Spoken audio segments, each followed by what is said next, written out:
wonder this morning, have you ever had those moments? Have you had one of those moments where you find yourself in the middle of something and you think, can I really trust what's about to happen?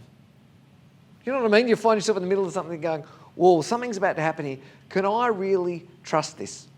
I have that feeling. Just a little bit. Every time I jump into a car in Thailand. We've talked about this before, and there's some people in the room who've been to Thailand and they're nodding already. They know where this is going. And I want to say out loud, I love Thailand. I love Thai people. I love the culture. But I want to tell you, the traffic in Thailand is just nuts. It is beyond nuts. Road rules in Thailand are really more like road suggestions. Traffic lights are a bit more like guidelines. You know, you can obey them if you feel like it, if you want to. Speed limits are a bit more like an FYI sort of thing on the side of the road. Seatbelts are optional. In fact, in most cars in Thailand, the back seats of the cars don't even have seatbelts fitted to them. So you couldn't even wear a seatbelt even if you wanted to. And on top of that, I think you do technically, but in reality, you don't actually need a driver's license to drive in Thailand. And lots of people drive because they jumped into a car when they were a teenager and their dad taught them, and now they drive. And that would just sort of make sense in a way, you know. Get into a car, dad taught you how to drive, and now you can drive a car. It takes a certain amount of faith, I guess is what I'm saying. It takes a certain amount of faith to get into a car in Thailand and to trust that this thing's going to be okay. We're in a series that we're calling On Purpose. We're looking at who we are, where we're going to go, the sort of people that we want to be as Tide Church. We began talking about our destination as a church. We summarised that destination by saying, as a church, as a people, we want to be people who are devoted to Jesus. We're living our lives following Jesus' example and teaching wherever we are, no matter the cost. We said that's where we're going. That's where this church is going. And we talked about what it's going to look like on the way there, how we're going to get there. We said that you will see along the way there, you will see three key things for us. We'll provide an opportunity for people to experience Jesus through worship, communion, and community. We'll focus on clear, practical Bible teaching. And we'll empower people to serve our community and our world. And we spent the rest of the series talking about the kind of people that we want to be along the way. Because we've said, and we say this every week, that church isn't an organisation, church isn't a building, it's a people. And so if someone says to you, what's Tide Church like? The answer to that is really, well, what are we like as people? Because we are Tide Church. So the answer to what is Tide Church like is, who are we? How do we live? What do we do? What do we say? That's what Tide Church is like. And so we've talked about in this process, in this series, we've talked about this series for us to be a church of people who love people, really deeply love people, love all people. We've talked about being a people who are focused on grace, who live abundantly and generously, people who show extravagant hospitality. Last week we talked about being people who are filled with joy. And the last thing we're going to talk about in this series today is being people who walk by faith. We want to, in this church, be people who walk by faith. Now, I want to acknowledge up front that faith is a complicated word for Christians. It's a complicated word because there's actually so many different ideas and understandings that we have when we use the word faith. Like sometimes when someone says faith in a Christian context, they use it as a noun just to say, like, I'm part of the Christian faith. You know, I've got an Indian friend, he's a part of the Hindu faith. So we just use it as a noun like that. Sometimes we use faith to mean the word belief, like it's a synonym with the word belief. We say, you know, are you a person of faith? Well, yeah, I'm a person of faith. And what we mean is, I believe that there's a God. But most often, when the writers of the Bible use the word faith, they're talking about the ability to believe that God can act, and usually that God can act in the supernatural. Faith is the ability to believe that God can do the impossible, that God can intervene in our world, that God can intervene in our individual lives and in our families and at school and at work, and that God can come and do something amazing, often something otherwise impossible. And that's the kind of faith I want to talk about today. Because historically, Christians have believed in the impossible. Christians have believed that God can do the impossible. I mean, we're here today because we believe that one man died and after 3 days rose again. That's pretty impossible when you think about it, isn't it? We're a people who believe that God can hear our prayers. That somehow you can be driving in the car, you can be sitting in your bedroom, you can mutter something quietly under your breath at a school desk, and that there is a God out there somewhere in the universe who can hear that prayer. That sounds pretty impossible, doesn't it? In fact, some people say that even believing that there is a God in the first place, even believing that there's anything divine out there, that there's anything to this world beyond what we can touch and see and taste and feel, that even that idea at all is impossible. But Christians have always believed in the impossible. But the problem for lots of us, and I'm just trying to be honest here, is that in our 21st century world, where science and facts and data rule the way that we think about the world, where we tend to only believe, where we're taught to only believe what we can touch and what we can see and what we can test and what we can prove, the truth is that that kind of faith, the kind of faith we're talking about today, has actually become a kind of awkward topic for some people, and even for some people inside the church. I mean, there's some of us, and maybe some of us here today, we want to believe, in our minds we want to believe, but then there's a rational part of us that says, but that's dumb to believe that stuff can happen, We want to believe, but what would my friends say? I want to believe, but what if what I believe in then doesn't happen? What if I believe for something impossible to happen and that impossible thing doesn't happen? Then what do I believe? And so many Christians live lives saying they have faith, saying they believe in faith, saying they believe the impossible, but deep down inside them, the truth is that they're not really that sure. If you search for the word faith in the Bible, it appears over 1,200 times. It's something the writers of the Bible talk about a lot. From the very early pages to the very end, the idea of faith occurs a lot. And one of the most sort of popular or memorable mentions of the word faith comes in Hebrews chapter 11. It's actually where the writer defines what faith is. You might have heard this before, but I'll read it to you. It's Hebrews 11, verse 1, and it goes like this. The writer says, Now faith is the assurance of what we hope for, and the certainty of what we do not see. Faith is the assurance of what we hope for and the certainty of what we do not see. The writer's saying that faith is the ability to be sure about something that we can't see. Faith is an assurance or a certainty. In other translations of that verse, it uses words like conviction, evidence, proof, reality, substance. The writer's saying that faith isn't a wish. It's not a hope. It's not a dream. It's not a maybe. Faith isn't sort of fingers crossed, let's have a go. That's not faith. That's wishful thinking. Faith is a certainty. Faith is an assurance. Faith is an absolute conviction in those things that we hope for, those things that we do not see. And the obvious question for many of us is, well, how do you get that kind of faith? How do you move from the kind of skepticism, the kind of I'm not so sure that this stuff's real? How do you move into that kind of living? How do you live with that kind of faith? because I hope God will transform my life. I wish God would speak into my future. Maybe God can act.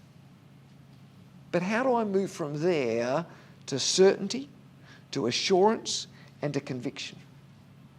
And the good news I want to share with you today is that it doesn't require you to sort of magically start believing harder.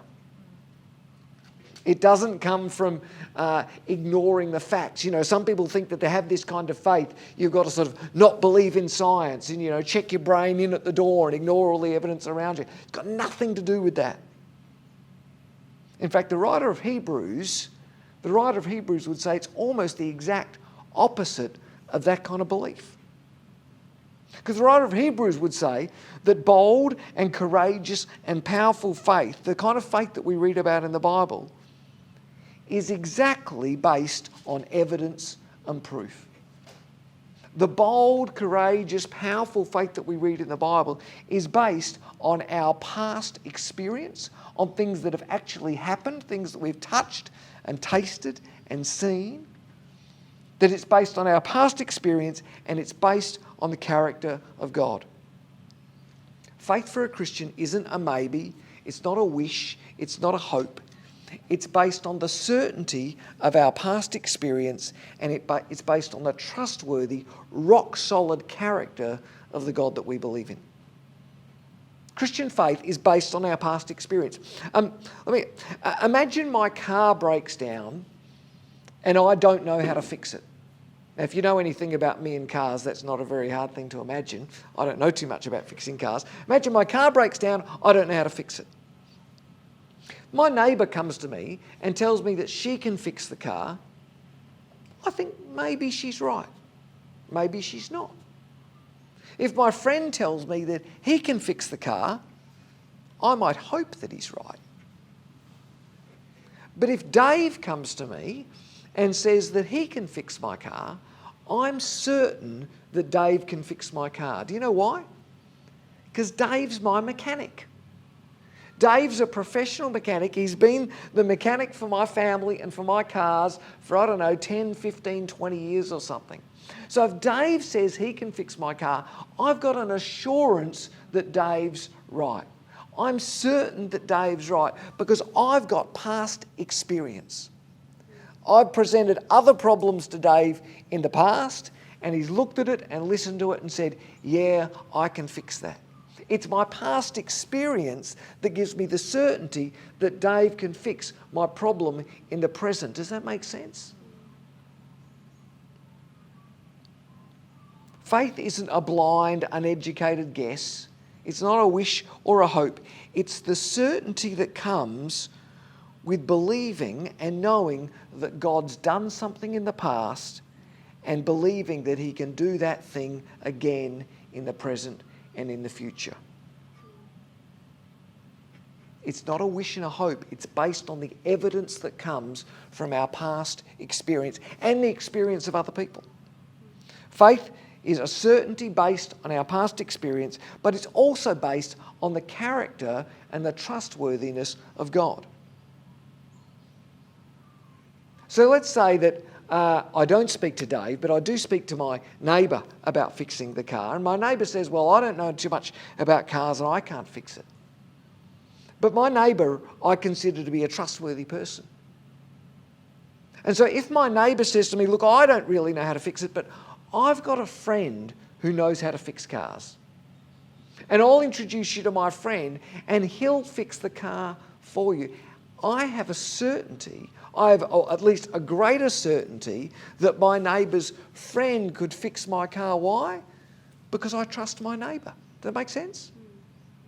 So if I trust my neighbour and he says, well, I can't do it, but I've got a friend who can, I've got more certainty, I've got a greater assurance that my car will get fixed because I trust my friend. That's what faith is. Faith is believing that God can do something in the now because we believe his character.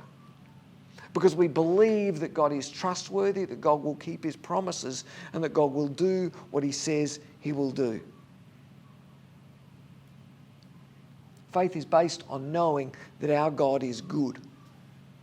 It's based on knowing that our God is faithful, that our God keeps his word, that he is generous and kind and loving. That's the kind of faith that the writer of Hebrews is talking about. It's a rational, reasonable decision based on what we know about God, based on what he's done in the past, and based on his character, the character that we know about who he is. We look at what God's done in the past. We listen to what God's done in the lives of other people in the past. And we know the character of God. And from that, a Christian person, that's how a Christian person gets a certainty, an assurance, and a conviction that God is able. That our God can do the impossible. That our God is not dead. That our God is not just an idea in our heads. He's not weak. He's not powerless. That we believe in a God that is alive. We believe in a God that is active and a God that is able. A God that still acts in this generation. A God that is still transforming lives, that is still turning people's lives around. A God that still heals. A God that still breaks down barriers. A God that still changes the future. That's the kind of God that we believe in. That's the substance of faith, and it comes because we've seen God do that in the past, and we believe he can do it again. That's what creates in a Christian person a deep conviction, an assurance inside of us that our God is able. We've seen him do it in the past, and we believe he can do it again. The writer of Hebrews goes on to underline this point by giving us examples, lots and lots of examples of people who have lived by faith and how things worked out for them. The verse I read to you was Hebrews 11, chapter 1. The entire rest of Hebrews 11 is full of name after name of people in the history of the Bible, in the history of God's people, and the things that God has done through them. Verse 4 says, by faith, Abel offered a better sacrifice than Cain did. Verse 5, by faith, Enoch. Verse 7, by faith, Noah. And the writer of Hebrews goes on to mention Abraham and Sarah and Isaac and Jacob and Joseph and Moses and Rahab.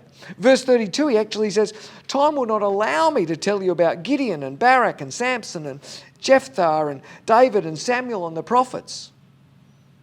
He's actually saying, like, you know what, there's so many examples of this kind of faith. There's so many examples of God's faithfulness. There's so many examples of these people who've had this conviction of lived by faith. I can't even tell you about them all. And maybe you might not know all of those names.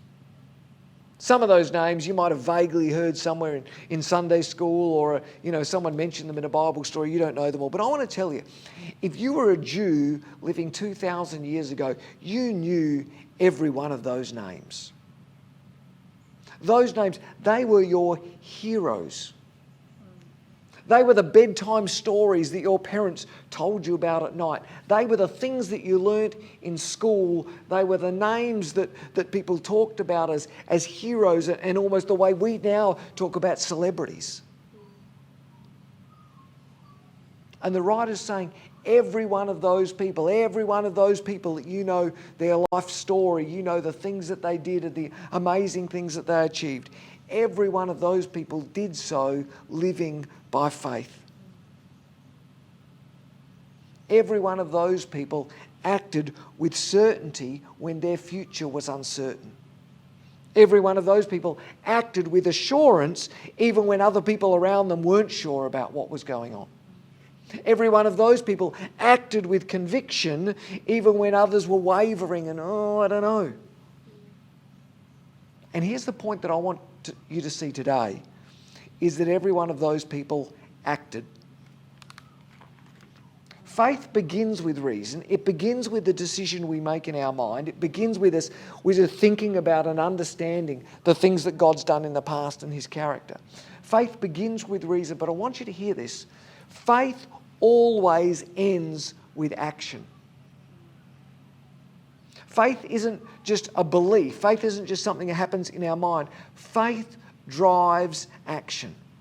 Christian faith drives people to do things. Go home and read Hebrews 11. Every one of those verses, those little stories, those examples, is someone doing something because of their faith. Someone believed in God, therefore they did. Therefore they took action. I have the faith to give generously even when my bank balance is low. I have faith to share my belief in Jesus even if I'm nervous about what people might say to me. I have faith to forgive even when other people around me are telling me that resentment or unforgiveness or even revenge is a better thing to do. I have faith to keep reading my Bible every day, even when sometimes it's boring or sometimes I don't understand it. I have faith to pray for healing in the life of a friend. Even when they're cynical about it, they think, this thing won't work. Christian faith always drives action. Christian faith makes us do something. We have a certainty about who God is, and it's that certainty in faith that drives us to do stuff, to take action in our lives. And Jesus says, even the smallest amount of faith, if you put even the smallest amount of faith into action, you will see God do amazing things through your life. Jesus says, I tell you, if you have faith as small as a mustard seed, you've seen mustard seed, those tiny little balls you find in the middle of mustard, they're mustard seeds. And Jesus says, even if you've got faith as small as a mustard seed, you can say to this mountain, move from here to there, and it will move. Nothing will be impossible for you. And I want to tell you, that's the kind of faith that we want people to have here at Tide Church. We want to be people whose lives, whose actions, the things that we do are driven by faith. When people around us are frozen by fear, and man, haven't we seen that in the last year or so? When people around us are frozen by fear, we want to be people who step out in faith. When people around us are worried about what others might think, we want to be people who speak up in faith. When people around us are centered on their own problems, they're just totally consumed with everything that's going on in their mind and in their world, we want to be people who by faith will put others first. When people around us are living selfish, self-centered, me-first lives, what can I get out of life? What's life got to give me? We want to be people who live generously and abundantly. That's the kind of life that Jesus taught. That's the kind of life that the early Christians lived. And I guess I'm saying that's the kind of life that we want to live today. We want to be a church of people, no matter how small we are, no matter how big we ever get. We want to be a church of people who believe that God can do the impossible. We want to be a church of people whose actions are driven by our faith in God. And that's the invitation, if you like, that we're making today. It's the invitation at Tide is to be a part of that kind of community, to be part of a group of people who will trust and who will take a risk and who will have a go at living with that kind of faith and just seeing what God might do. Being a part of a community of people who will look at what God's done in the past and believe He can do it again. To look what God's done in the past of others, to hear the stories, to share with one another the stories and go, you know what? Well, if God did that for him, then God can do that for me. That's faith. It's making decisions based on the character of God rather than our fear and rather about the things that kind of go on in our minds. That's what faith is. And today is your invitation to step into that sort of bold, courageous kind of faith. Not because you're suddenly bold and courageous, not because I give this talk and you go, wow, I can do this. But because we worship a God that can do the impossible. We worship a God that has done the impossible. We worship a big God, and our God is able. He's done it before, and he'll do it again. That is our God.